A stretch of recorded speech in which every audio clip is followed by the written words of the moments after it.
ரிஷிபர் ராசி நண்பர்களே, உங்களுக்கு வரப்போகிற வருஷம் நல்லா தாங்க இருக்கும், சிறப்பாக இருக்குங்க. உங்களுக்கு ஏன் சிறப்பாக இருக்குது அப்படின்னா, சனி பகவான் பார்க்குறாரு, 3ஆம் பாவியை உங்களை பார்க்குறாருல. 2026 உங்களுக்கு யோகம் தானே. அதுவும் சூரியனோட நட்சத்திரம் வச்சுருக்கீங்க. 1ஆம் வீட்டு அதிபதியோட எண்ணின் அடிப்படையில், சூரியனோட எண்ணின் அடிப்படையில் தான் அவங்க வருஷம் பிறக்குது. அப்போ யோகம் தானே. உங்களுக்கு சனி பாரு, உங்களுக்கு சனி தாங்க யோகாதிபதி. சனி பகவான் உங்களுக்கு யோகத்தை தான் கொடுப்பார். 3ஆம் பார்வையாக உங்கள் ராசியை பார்க்கறதுனால ராஜயோகம் கொடுங்க. ஆனால் நீங்கள் எதுவுமே பொறுமையாக செயல்படுறீங்கன்னா இருக்கும்.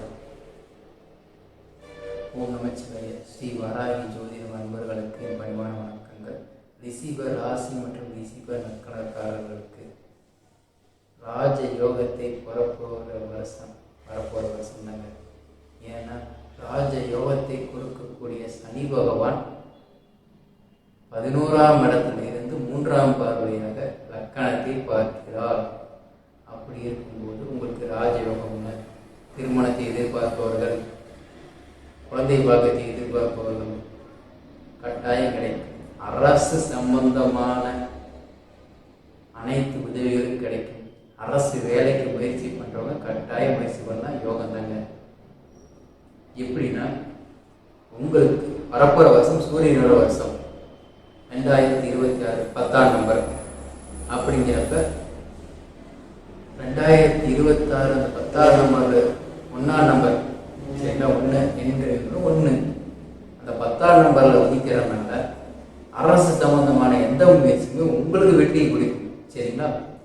ஏன்னா சூரியனோட நட்சத்திரம் உங்க ராசியில் இருக்குது. அதனால சூரியனும் யோகக்காரர்கள் தான். உங்களுக்கு புதனும் நல்லா தான் செய்வார். ஏன்னா புதன் 10ஆம் இடத்துல இருக்கார். இப்போ வரப்போற 3 மாதங்கள்ல 10ஆம் இடத்துல இருக்கிறதுனால உங்களுக்கு யோகம் தாங்க. 10ல் இருக்கிற புதன் 10ல் இருக்கிறார். அவரோட செவ்வாய் சேர்ந்துருக்கிறார்.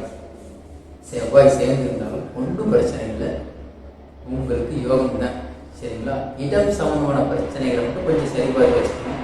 இப்போ உங்களுக்கு 2ஆம் இடத்துல குரு இருக்கிறதுனால போட்டு விரட்டி எடுத்துருப்பார்.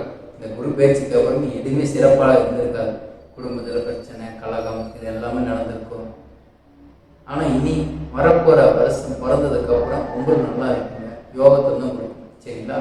ஏன்னா குரு பிப்ரவரி மார்ச்சுக்கு அப்புறம் ஏப்ரல் மாதம் போய் 3ஆம் இடத்துல இருக்கிறனால 3ஆம் இடத்துக்கு போயிருக்காரு. அப்படி இருக்கிறனால உங்களுக்கு யோகம் தான். சரிங்களா. சனி பகவான் தான் உங்களுக்கு யோகத்தை கொடுக்குறார்.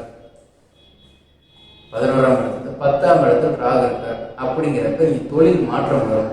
நீங்கள் செய்கிற தொழில் வேலையில மாற்றங்கள் வரும். சரிங்களா. 10ல் இருக்கிற ராகு தொழில் வேலைகளை கட்டாயம் மாற்றி கொடுப்பார். இந்த சனி பயிற்சி, ராகு கேஜி பயிற்சிக்கு அப்புறம் ராகு கேஜி பயிற்சி வரைக்கும் கொஞ்சம் அமைதியாக இருக்கிறது பெட்ரு. சரிங்களா. அது தொழிலில் மாறாமல், இடம் மாறாமல் இருக்கலாம். இல்லை நான் இடம் மாறணும், தொழில் மாறணும், இந்த இடத்த விட்டு போகணும், வெளிநாடுக்கு முயற்சி பண்ணுறேன், வெளிநாட்டுக்கு போகணும்னு நினைக்கிறவங்க கட்டாயம் போகணும். வெளிநாட்டு வேலை யோகங்கள் கட்டாயம் கிடைக்கும். ஏன்னா சனி பகவான் உங்களுக்கு யோகத்தை தான் கொடுப்பார்ல. அவர் 11ஆம் இடத்துலேருந்து உங்களுக்கு யோகத்தை கொடுத்து கொண்டே இருப்பார். சரிங்களா. வரப்போகிற 3 மாதங்களும் யோகமான மாதங்கள்.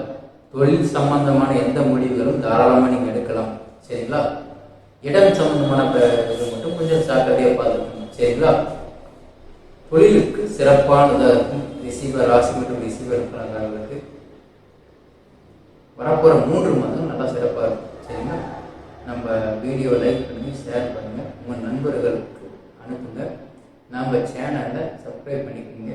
தொடர்ச்சியாக ரிஷிப லக்கணம் மற்றும் ரிஷிப ராசியில் உங்கள் நட்சத்திரங்களை பற்றி தெளிவான பழங்கால முறைகளை என்னென்ன இருக்குங்கிறத வரப்போகிற பதிவுகளை தெளிவாக சொல்லிட்டு வரேன். அதனால் நம்ம சேனலை லைக் பண்ணி ஷேர் பண்ணி நோட்டிஃபிகேஷன் ஆன் பண்ணி வச்சுக்கோங்க. தொடர்ச்சியாக வர பதிவுகளும் உங்கள் ஆதரவு கொடுக்கும். சரிங்களா. வாழ்க்கை ஒன்று வச்சு